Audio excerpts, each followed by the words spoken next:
The woman feeding the dog was named Rani, but suddenly, a violent explosion erupted nearby. She immediately rushed back into the house. Frantically, she searched everywhere for her husband, but the only thing she found was a severed hand. When the police arrived to investigate, they discovered that the victim's body had been completely blown apart, leaving behind only scattered bones. The severed hand at the scene became the key piece of evidence. Because the name Rani was carved into it, the police confirmed that the victim was Rishi, Rani's husband. Even though Rani sat on the floor crying uncontrollably, the officers investigating the scene believed this was far more than a simple accident.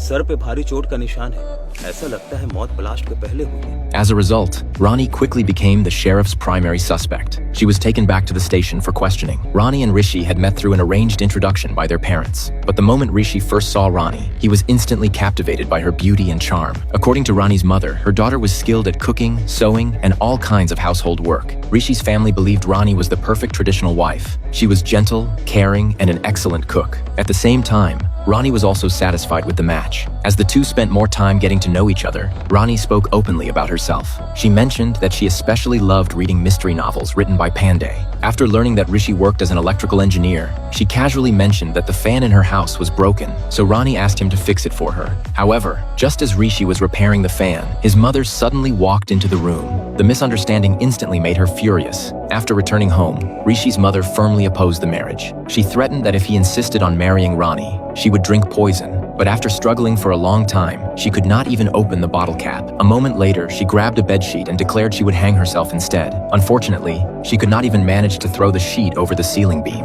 Embarrassed, she finally threatened to jump off the building. But after looking around, she realized no one was paying attention to her at all. Despite all of his mother's dramatic threats, Rishi never took her seriously. Instead, he happily began preparing the new house for marriage. He was completely immersed in the joy of becoming a newlywed. He even replaced his old-fashioned glasses with contact lenses. He bought the crime novels that Rani loved reading. He even carved Rani's name onto his wrist. Meanwhile, everything on Rani's side also went smoothly. Before long, the two successfully held their wedding ceremony. After getting married, Rani moved with Rishi to live in a small town. But the moment she stepped off the train, she immediately felt a huge sense of disappointment. Nearby, another newlywed bride was being welcomed by a band along with family and friends. Meanwhile, no one came to greet Rani. She and Rishi waited outside the station for over an hour just to get a ride home. In the end, they had no choice but to walk home in the pouring rain. After finally arriving home, Rani prepared to wash up and rest, but the door to the bridal room was suddenly blown open by the storm outside. When she finished washing and walked out, she saw Rishi kneeling alone on the floor, quietly wiping away the muddy water. Rani could not help but feel sorry for him, but when she noticed the filthy black towel in his hands, she suddenly realized this was not the life she had imagined for herself.